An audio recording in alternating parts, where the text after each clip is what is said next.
Good afternoon सभी को। Last portion जो इस स्टैटिस्टिकल मैकेनिक्स का है, हम लोग वहाँ पहुँच रहे हैं। आपने देखा, हमने लिखा हुआ है ट्रांजिशन टू क्वांटम स्टैटिस्टिक्स। हम लोग इनिशियली क्लासिकल जो व्यू था स्टैटिस्टिकल मैकेनिक्स का, उसी के आधार पर स्टडी करते चले आ रहे थे। साइंस का डेवलपमेंट एक दिन में तो हो नहीं पाया है, टाइम के आधार पर डेवलपमेंट होता है। अभी आपने जो बेसिक लैंग्वेज थी स्टैटिस्टिकल मैकेनिक्स की, उसको सीखा। जो भी बेसिक थे उसको मैं रिपीट नहीं करूँगा। और उसके बाद मैक्सवेल और बोल्ट्जमैन के द्वारा जो फॉर्मूलेशंस थे उनको हम लोगों ने पढ़ा।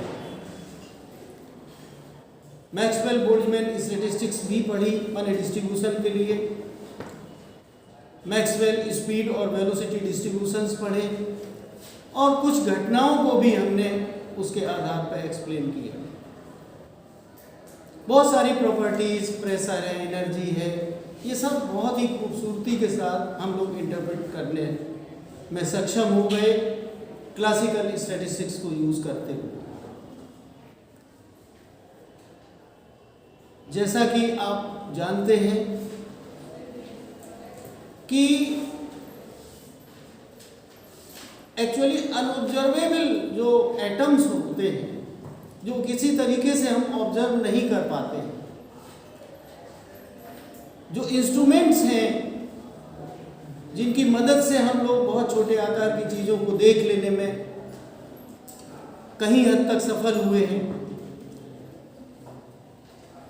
आप जानते हो इलेक्ट्रॉन माइक्रोस्कोप तक हम लोग पहुंच चुके हैं एडवांस लेवल पे।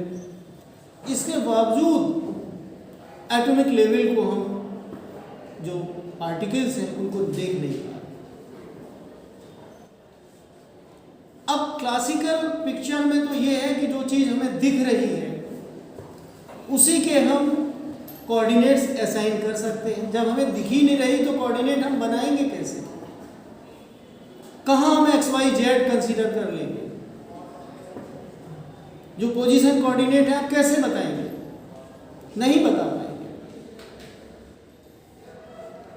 आपने ये भी पढ़ा है पिछले क्लासेस में कि रेडिएशन जो प्रोसेस है वो क्लासिकल नहीं है। मैंने अभी आपको बताया कि एटॉमिक लेवल पे जब भी हम झांकने की कोशिश करेंगे तो हमें एज सच दिखेगा नहीं। तो वहाँ पे जो क्लासिकल फिजिक्स है वो फेल हो जाएगी। क्लासिकल फिजिक्स का मतलब आप जानते ही हैं, ऑब्जर्वेबल पार्टिकल्स का जो मैकेनिक्स है वो क्लासिकल मैकेनिक्स, और वो मोस्टली न्यूटोनियन मैकेनिक्स पे आधारित है। हमने न्यूटन्स के जो 3 लॉज हैं उनको यूज़ किया, और उससे रिलेटेड जो भी एडवांसमेंट है उसको हमने कर लिया। इसके बाद आपने बहुत सारे घटनाक्रम और जो प्रभाव हैं देखे, जैसे कि कॉम्पटन स्कैटरिंग है, फोटो इलेक्ट्रिक इफेक्ट है, ये एक्सप्लेन हो नहीं पा रहा है।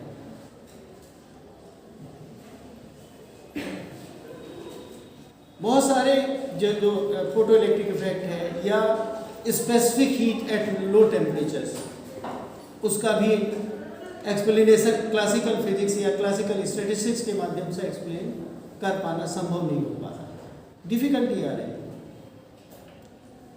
तो शुरुआत में प्लांक ने लगभग 1900 में प्लांक्स हाइपोथेसिस आप ऑलरेडी पढ़ चुके हैं।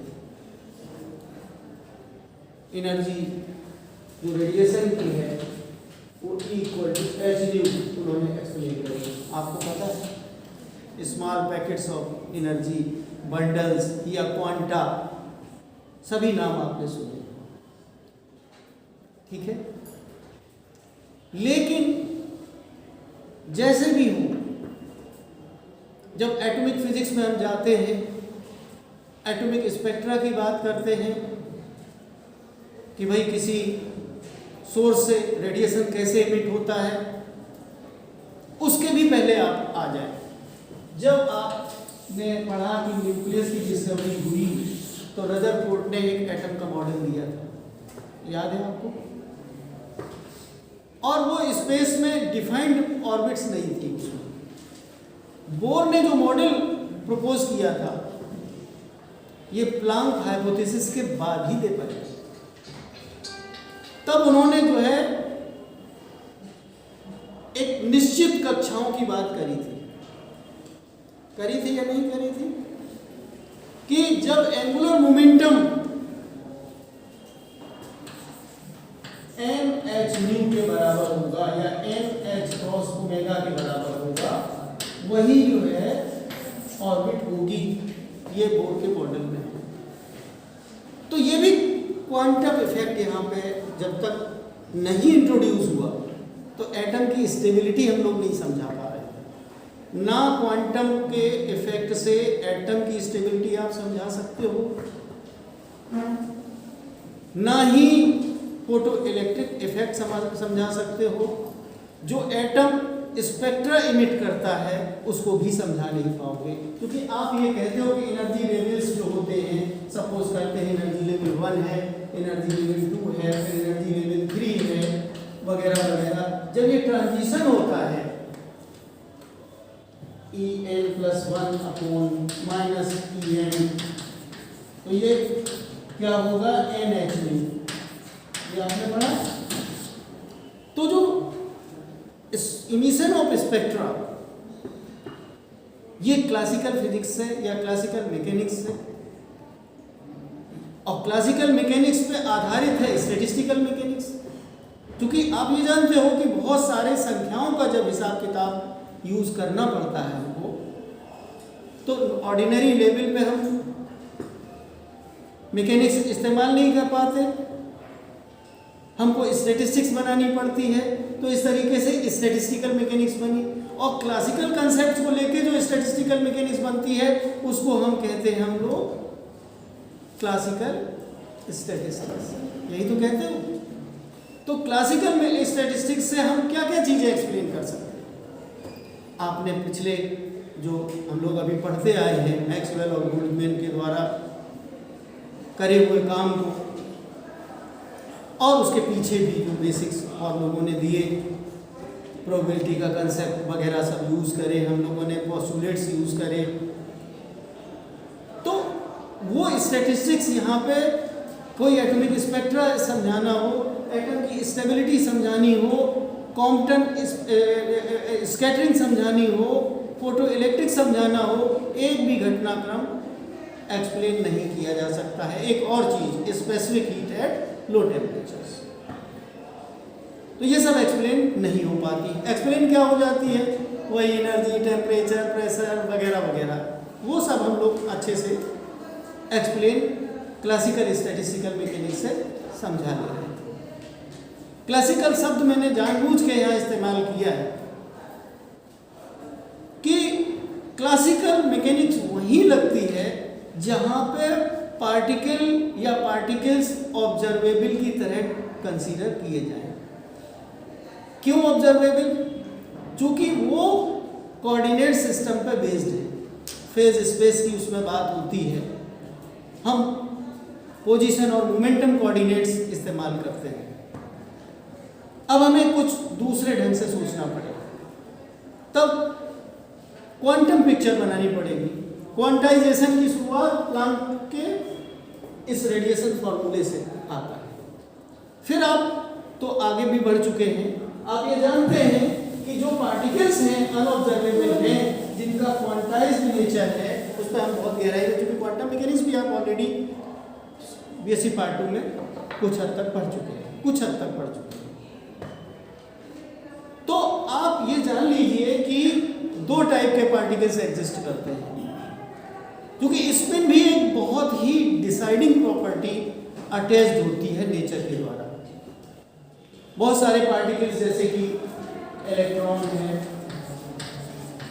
प्रोटॉन है, जो बेसिक पार्टिकल्स जिनको आप जानते हो, न्यूट्रॉन है, ये कैसे स्पिन वाले पार्टिकल्स हैं? कोई बताएगा? हाफ इंटीग्रल स्पिन वाले, है ना? स्पिन हाफ वाले पार्टिकल्स के बारे में कहा जाता है कि एक जैसे इलेक्ट्रॉन बीम जा रही है, particles are identical. Electron beam जा रही है तो सारे इलेक्ट्रॉन एक ही जैसे माने जाएंगे। तो यहाँ एक भाषा लिखी जाती है, particles are identical and indistinguishable. मतलब हम किसी पर्टिकुलर रूप में पहचान नहीं पाएंगे। जैसे हमने एक नाम दे दिया स्टूडेंट्स, यहाँ पे तो चूंकि क्लासिकल है, हमने कह दिया कि जो है ये गार्गी है, ये वो है। तो ऐसे नाम से हम इलेक्ट्रॉनों में भेद नहीं कर पाएंगे कि हम कुछ और नाम नहीं दे पाएंगे, हम केवल ये कहेंगे इलेक्ट्रॉन है। ये भाषा रट लो। पार्टिकल्स एट एटॉमिक लेवल का मतलब अणु level are identical and indistinguishable. तो इनके जो है जो हाफ इंटीग्रल स्पिन वाली जो पार्टिकल्स हैं, इनकी जो स्टैटिस्टिक्स है, इनकी ईयर भी रख सकते हो। फर्मी और डिराक ने काम किया था इसकी स्टैटिस्टिक्स बनाने में। तो इनकी जो स्टैटिस्टिक्स कहलाएगी फर्मी डिराक स्टैटिस्टिक्स। और ये कब बनाई गई थी इसकी स्टैटिस्टिक्स? पहली बार पब्लिश रिसर्च पेपर के रूप में कब हुई थी? 1926 में। कभी कभी कुछ लोग ईयर वाइज भी पूछ देते हैं, तो तुम ईयर का नाम याद रखो, 1926 में। ठीक है। और मैं आपको एक बहुत ही प्राउड करने वाली बात बताना चाहता हूँ कि क्वांटम स्टैटिस्टिक्स की शुरुआत हमारे इंडियन साइंटिस्ट ने करी थी। वो 1924 में, इससे पहले करी थी, शुरुआत करी थी बोस ने। रिसर्च पेपर वो बहुत पहले से भेजते रहते थे, क्योंकि इंडियन थे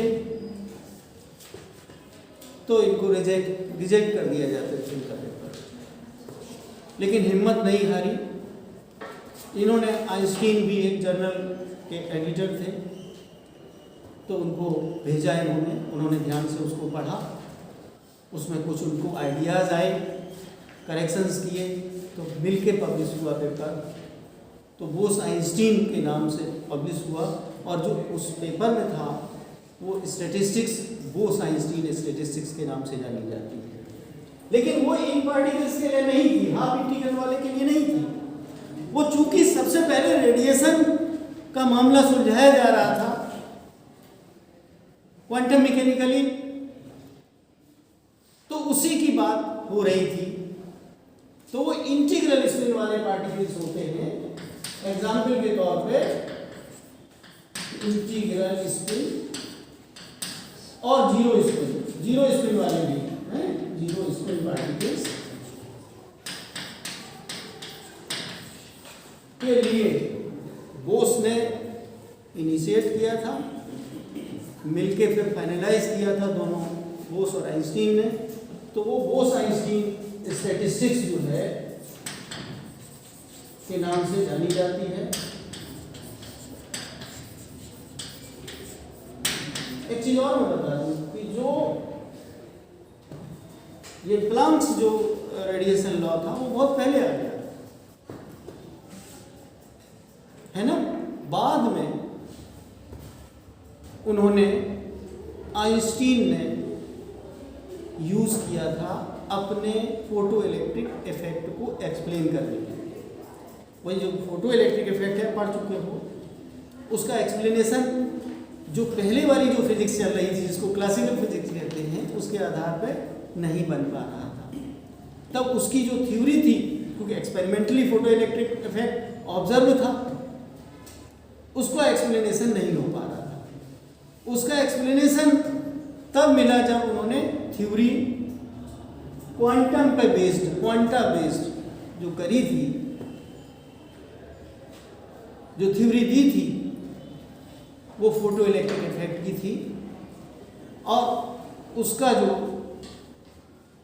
काम था, चूंकि वो सबके लिए यूजफुल था, इसमें नोबेल प्राइज भी मिला था आइंस्टीन को। ये आपको सुन के आश्चर्य होगा, इतनी बड़ी जनरल थ्योरी और स्पेशल थ्योरी ऑफ रिलेटिविटी दी थी। उस आज के ज़माने में तो पता है कि बिना इसके कोई और एडवांसमेंट, मॉडर्नाइजेशन नहीं होता है।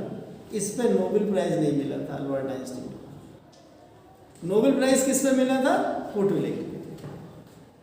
आज आप जानते हो कि कोई भी घटनाक्रम इससे ज़्यादा ट्रू नहीं है कि जनरल थ्योरी ऑफ रिलेटिविटी से जो है ब्लैक होल्स और ये सारी चीज़ें एक्सप्लेन हो रही थी, लेकिन उस टाइम पे उसकी इम्पोर्टेंस लोगों को पता नहीं थी, तो वो मेरिट में नहीं टिका। और सीधे सीधे से लोगों को फ़ायदे वाली चीज़ ये मेरिट होती है कि भाई इसका फ़ायदा क्या है, एक्सपेरिमेंटली फ़ायदा क्या है, डायरेक्ट फ़ायदा क्या है। भाई लाइट एनर्जी को इलेक्ट्रिकल एनर्जी में कन्वर्ट करना बहुत बड़ा फ़ायदा दिख रहा था, हमारे काम की चीज़ है। इस आधार पर फोटो इलेक्ट्रिक इफेक्ट पे अल्बर्ट आइंस्टीन को क्या मिला था? नोबेल। तो इंटीग्रल स्पिन पार्टिकल्स की जो स्टैटिस्टिक्स बनाई है बोस आइंस्टीन ने, और उस स्टैटिस्टिक्स को नाम दिया गया बोस आइंस्टीन स्टैटिस्टिक्स। उसके 2 साल बाद फर्मी डिराक स्टैटिस्टिक्स, मतलब जब एक रास्ता खुल जाता है तो दूसरे के लिए सोचने लगते हैं कि भाई इंटीग्रल स्पिन के लिए ज़्यादातर तो एग्जिस्टेंस जो एटम के अंदर पार्टिकल्स की है वो हाफ इंटीग्रल स्पिन वाली पार्टिकल है, ये स्थिति है। एक भी चीज़, और भी चीज़ आप जानते हो कि डी ब्रोगली ने भी एक हाइपोथेसिस दी थी, dual nature of matter and radiation, कि जो भी पार्टिकल्स एटॉमिक मैग्नीट्यूड में होंगे, जैसे एग्जाम्पल के तौर पे लिखे हुए हैं, चाहे अल्फा पार्टिकल्स की बीम जा रही हो, तो वो पार्टिकल के साथ साथ वेव नेचर भी पढ़ा आपने। तो उसमें भी जो डी ब्रोगली वेवलेंथ आपने पढ़ी कि नहीं पढ़ी, तो वहां भी क्वांटम कंसेप्ट आ गया, क्योंकि उसके बाद फिर अनसर्टेनिटी प्रिंसिपल आ जाता है। और अनसर्टेनिटी प्रिंसिपल में आप जानते हो कि जब मेजरमेंट एग्जैक्ट नहीं हो सकता, there will be an uncertainty while measuring position and momentum both simultaneously. तो एग्जैक्ट जीरो अनसर्टेनिटी नहीं हो सकती, लेकिन अनसर्टेनिटी होगी जरूर।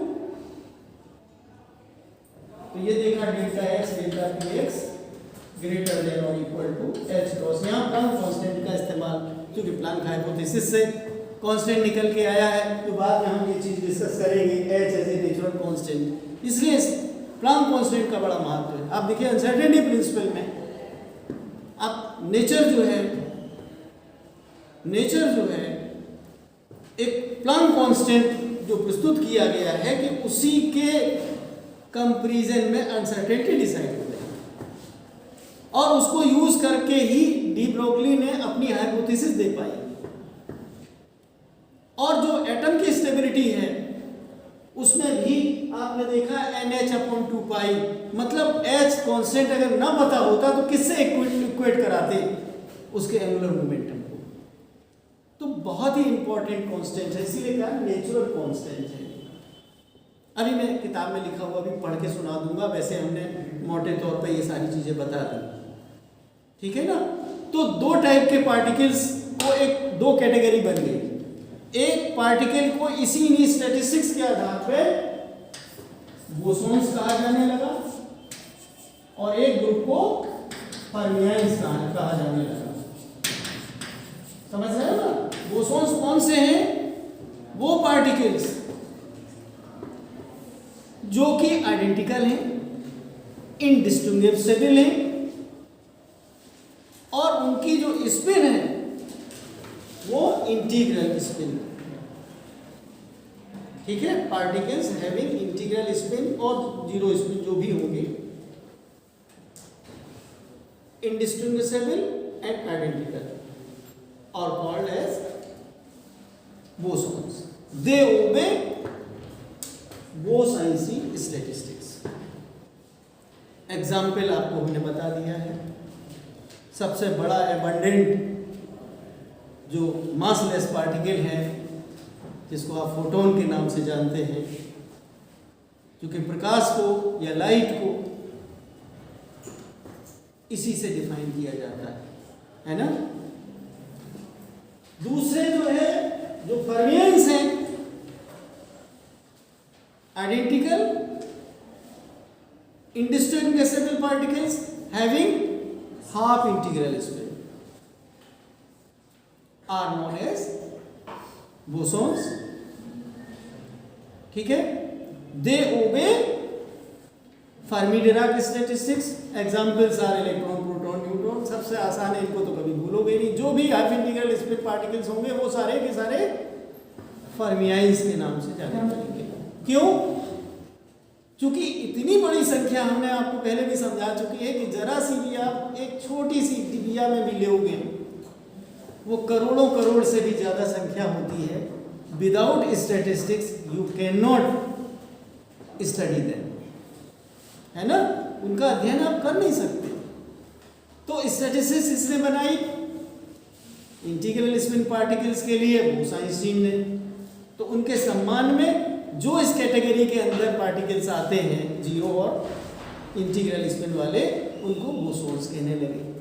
अब देख कितना बड़ा सम्मान मिला अपने इंडियन साइंटिस्ट को कि उन जो अदृश्य पार्टिकल्स को, जो एक तरीके से इंटीग्रल स्पिन वाले हैं, उनको सबको बोसोन के नाम से नामकरण किया गया। इसी तरीके से जो हाफ इंटीग्रल स्पिन वाले पार्टिकल्स हैं उनका, चूंकि वो फर्मी-डिराक स्टैटिस्टिक्स को यूज करके बनाए जाते हैं, मतलब इंटरप्रेट किए जाते हैं, तो इसलिए वो क्या कहलाते हैं?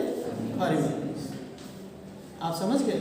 तो क्वांटम स्टैटिस्टिक्स, क्योंकि ये दोनों ही जो है अदर्स टाइप के हैं, तो क्वांटम स्टैटिस्टिक्स में दो स्टैटिस्टिक्स यूज करी गई हैं। माने दो स्टैटिस्टिक्स इसके अंतर्गत पढ़ेंगे। क्लासिकल स्टैटिस्टिक्स तो आप ऑलरेडी पढ़ चुके हो। तीन ही टाइप की स्टैटिस्टिक्स हैं, मैक्सवेल बोल्ट्जमैन स्टैटिस्टिक्स जो कि क्लासिकल स्टैटिस्टिक्स है, ठीक है। और क्वांटम स्टैटिस्टिक्स में दो टाइप की स्टैटिस्टिक्स हैं, एक बोस-आइंस्टीन स्टैटिस्टिक्स किसके लिए अभी डिस्कस कर चुके हैं, दूसरी फर्मी-डिराक स्टैटिस्टिक्स जो हाफ इंटीग्रल स्पिन वाले पार्टिकल जब कभी भी कंसीडर करोगे उनको बोस-आइंस्टीन के फर्मी-डिराक स्टैटिस्टिक्स के द्वारा ही इंटरप्रेट किया जाएगा। उससे संबंधित जो भी घटनाक्रम होंगे उसी से एक्सप्लेन होंगे। Are you clear? कोई प्रॉब्लम तो नहीं समझने में? अब मैं बुकिश लैंग्वेज जो है स्टोरी की तरह पढ़ देता हूँ। लगभग सारी बातें हमने बता दी हैं। जो एज ए नेचुरल कांस्टेंट, इसको भी मैंने इसमें कंसीडर कर लिया है। मैं पढ़ के सुनाता हूँ ताकि आप खुद स्टडी करेंगे। क्योंकि आपको ऑब्जेक्टिव देना है तो आपको इतनी बातें दिमाग में रखनी है, लिखना तो है भी नहीं, लेकिन पढ़िए। The study of statistical methods can be divided into two main classes. शुरुआत में इन्होंने सेंटेंस लिखा है इंट्रोडक्टरी, क्लासिकल स्टैटिस्टिक्स और सीधे सीधे नाम से चूंकि एक है तो उसको सीधे सीधे मैक्सवेल बोल्ट्जमैन स्टैटिस्टिक्स। दूसरी क्वांटम स्टैटिस्टिक्स है, तो इसमें और नहीं लगाया क्योंकि दो टाइप में है। फिर कह रहे थे classical statistics has already been discussed earlier and is so called because it requires the classical regions of Maxwell-Boltzmann velocity distribution of particles, velocity and speed distribution। इन्होंने नहीं लिखा, स्पीड में मैं जोड़ के बोल रहा हूँ। and assembly in equilibrium in interpreting the statistical system of interest। भाई जो statistical system जो interest का होगा इससे हम पढ़ेंगे। फिर classical statistics interpreted successfully many ordinarily observed phenomena such as temperature, pressure, energy, etc. But it failed to account adequately for several other experimentally observed phenomena such as black body radiation, photoelectric effect, specific heat at low temperatures। ठीक है। This failure of classical statistics posed the issue in favor of new quantum idea, क्योंकि तब तक quantum mechanics आ चुकी है। क्योंकि हमारी मजबूरी थी क्वांटम मैकेनिक्स को डेवलप करना। क्योंकि अगर आप पदार्थ के अंदर झांकोगे तो हमें एटम से मिलके बना हुआ पता चल चुका, और एटम के अंदर जो उसके एटम अपने आप में स्वयं भी, और एटम का जो स्ट्रक्चर जिन पार्टिकल से मिलके बनता है वो ऑब्जर्वेबल नहीं है। उनके जो डिफाइंड कोऑर्डिनेट्स आप असाइन नहीं कर सकते हैं। उनके बारे में आप ये कह सकते हो कि उसका ड्यूअल नेचर है, पार्टिकल है, इससे हम इनकार नहीं करते। अगर इलेक्ट्रॉन को पार्टिकल की तरह नहीं मानोगे तो बहुत कोई भी चीज़ आप समझा ही नहीं पाओगे। और न्यूक्लियस में भी पार्टिकल्स होते हैं जिनके नाम आप जानते हो। तो कोई भी चीज़ हम लोगों को ऐसी रूप में दिखाई नहीं दे पाती कि हम एग्जैक्ट उसकी लोकेशन स्पेस में या एटम के स्पेस में हम इंटरप्रेट कर पाए। जब हम कर नहीं पाएंगे तो उस चक्कर में फिर क्या हुआ था। मैंने अभी क्वांटम के बारे में बात नहीं की। श्रोडिंगर ने वेव इक्वेशन डिराइव करी थी, वो भी आप जानते हो कौन सी है। आपको याद है कितने लोगों को क्वांटम जो है कहते हैं del square psi plus 2m upon H cross square E minus B, या हमने ऐसी जगह लिखा है कि इसमें नहीं आ रहा है, ये हम लोग दोबारा लिखते हैं del square psi. Schrodinger wave equation लिख रहा हूँ, इसी से डील, क्लासिकल से नहीं डील होगा। ऐसे पार्टिकल्स जो अनऑब्जर्वेबल है उनको स्पेस में तो आप मानोगे, ड्यूअल नेचर में मानोगे, तो पार्टिकल के रूप में तो आप कंसीडर कर ही रहे हो, लेकिन वेव से, वेव नेचर से आप उसकी प्रॉपर्टीज पता करोगे। और प्रॉपर्टीज किससे पता की जाती है? श्रोडिंगर वेव इक्वेशन से। तो श्रोडिंगर वेव इक्वेशन है plus 2m upon H cross square E minus B into sine equal to 0। आप इसके मतलब सबके जानते होंगे। वेव फंक्शन है ये, पार्टिकल का मास है, h क्रॉस का मतलब h अपॉन 2 पाई होता है, E कौन सी एनर्जी है और V कौन सी एनर्जी है? V पोटेंशियल एनर्जी है और E, ठीक है। अगर फ्री पार्टिकल है तो क्वांटम श्रोडिंगर इक्वेशन क्या होगी? उसके लिए V इक्वल टू, और free particle V equal to 0, तो सीधे 2me upon H cross square psi equal to 0 होता है ना। तो डी ब्रोगली ने बहुत राह आसान कर दी थी। डी ब्रोगली के बाद ही श्रोडिंगर महोदय ने ये श्रोडिंगर वेव इक्वेशन दी थी। उसकी भी बात बाद में आएगी, बीच में चूंकि बात आ गई थी, मेरे ध्यान में आ गया तो मैंने उसको भी बता दिया, आगे पीछे लिखी होगी। चलिए मैं पढ़ता हूं। दी क्वांटम, हाँ क्या लिखा है, this failure of classical statistics forced the issue in favor of the new quantum ideas of discrete exchange of energy between systems, and along with it in a new statistics known as quantum statistics was investigated। सब समझ में आ रहे हैं sentences? क्योंकि हमने इतना background बना लिया है तो बहुत ही फ्लो में समझ में आ रहा है। The quantum statistics was first formulated in 1924 by Bose in the deduction if Planck's radiation law by purely statistical reasoning on the basis of certain fundamental assumptions। भाई प्लांक्स हाइपोथेसिस तो आ गई, लेकिन संख्या ज़्यादा होने की वजह से उसकी स्टैटिस्टिक्स बनाने का दिमाग में बढ़िया बढ़िया आइडिया ठूस ठास के एक रिसर्च पेपर बनाया। किसने? बोस ने। अब ये लग रहा था कि अकेले हमारे जानने से क्या फ़ायदा, जो प्लेटफॉर्म है जर्नल्स वगैरह उनको लिख के भेजते हैं, पब्लिश हो जाएगा तो उसकी मान्यता मिलेगी। तो कई जर्नल्स को बेचारे भेजते थे और बिना गहराई में जाए ऐरा गहरा मान के लोग रिजेक्ट कर देते थे पेपर। बाद में उन्होंने कहा कोई ज्ञानी, अच्छे हृदय का ईमानदार व्यक्ति के पास भेजा जाए, तो हिम्मत बांध के उन्होंने सीधे जो उस समय हाईएस्ट लेवल के साइंटिस्ट माने जाते थे, जो कि जर्नल के एडिटर थे, आइंस्टीन को भेजा, है ना। फिर आइंस्टीन ने उसको ध्यान दिया और फिर बाद में इंटरेक्ट करके डिस्कस करके मतलब दूरी से और उसको प्रॉपर वे में तैयार करके छापा उसे जर्नल में और फिर लोगों ने पढ़ा और उसको मान्यता मिली। ठीक है, आगे पढ़िए, सुनिए, कहानी की तरह सुन डालिए, बहुत सिंपल है। Law by purely statistical reasoning on the basis of certain fundamental assumptions radically different from those of classical statistics। ठीक है, जो हमने assumptions classical statistics में लिए थे उससे different assumptions से उन्होंने statistics बनाई थी। Einstein in same year utilized practically the same principles in solving the kinetic theory of gases as a substitute for the classical Boltzmann statistics। माने classical Boltzmann जो Maxwell Boltzmann statistics थी उसके बजाय इसको यूज करने का आइडिया लिया। Thus a new quantum statistics known as Bose-Einstein statistics came to be accepted। ये कहानी है Bose-Einstein statistics की।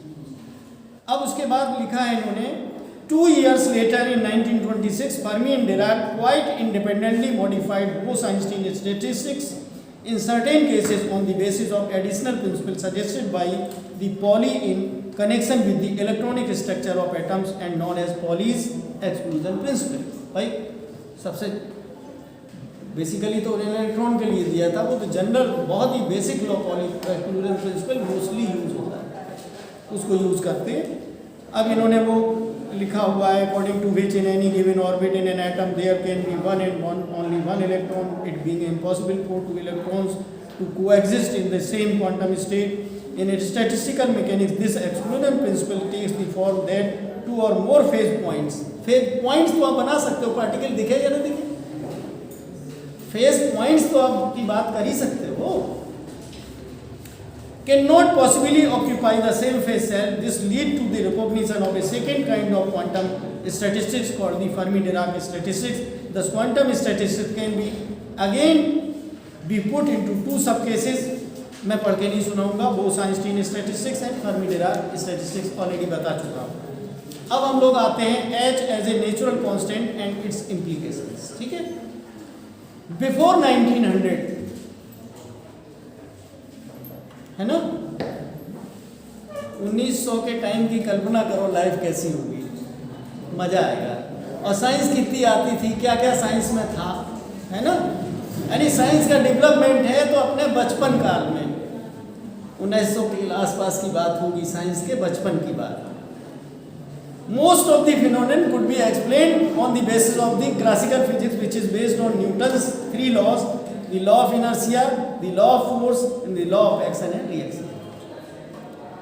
Equations based on these laws are the simplest and explain satisfactorily the motions of mechanical objects which are either directly observable or capable of observations with the help of simple instruments। माने चाहे हमारे सीधे सीधे unaided आई से दिखें या हम instruments के माध्यम से भी देख लेते हैं, वहाँ भी क्लासिकल फिजिक्स इस्तेमाल करके हम उसकी मैकेनिक्स बना सकते हैं। लेकिन एक लिमिट के बाद दिखना बंद ही हो जाता है तो वहाँ पे तो ये मैकेनिक्स फेल ही हो जाएगी।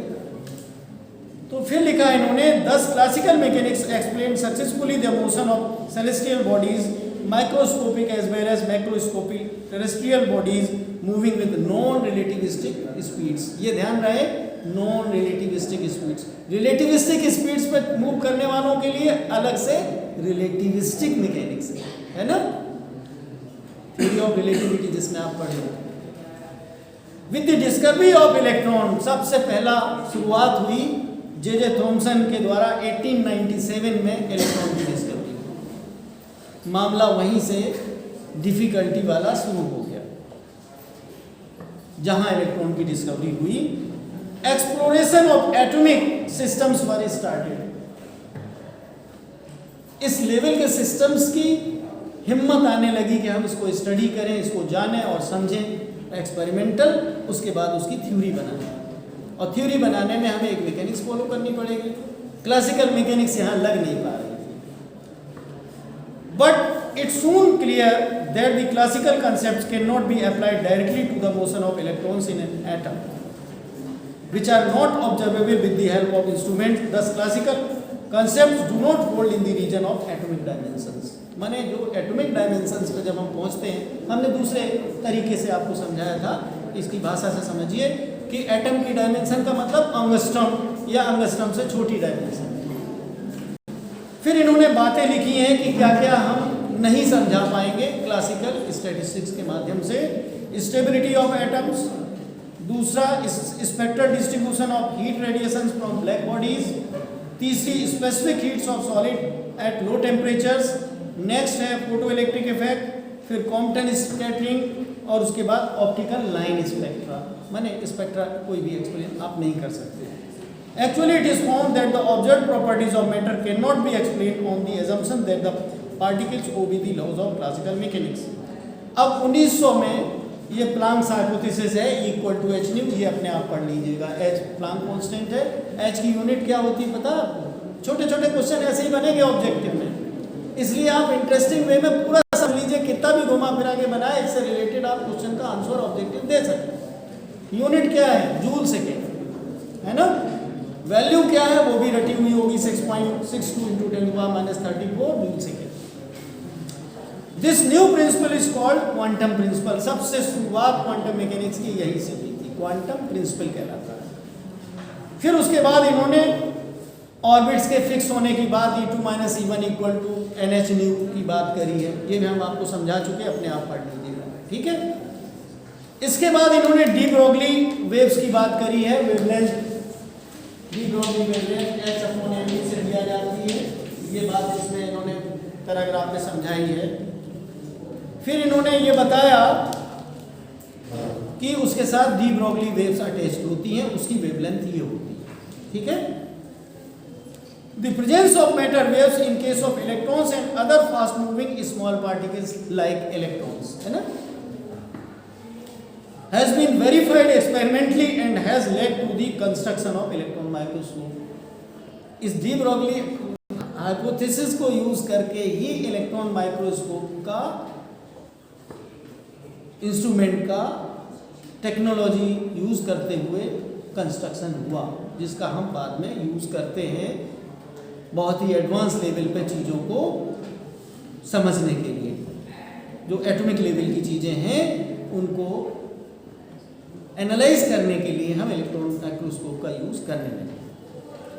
The association of matter waves with particles lead to the uncertainty principle. उसके बाद अनसर्टेनिटी प्रिंसिपल डिस्कस है, उसका यूज आप जानते हैं। और फिर लास्ट में इन्होंने बात करी है किसकी, कि क्वांटम मैकेनिक्स में डी ब्रोगली वेव्स कह देना और सिर्फ वेवलेंथ बता देना काफ़ी नहीं है। पार्टिकल की जो इंफॉर्मेशन है प्रॉपर क्वांटम, ऐसी एक इक्वेशन की जरूरत है। वो इक्वेशन श्रोडिंगर महोदय ने बनाई है, आप जानते हो अच्छे तरीके से क्वांटम जो पिक्चर है वो कैसे बनती है।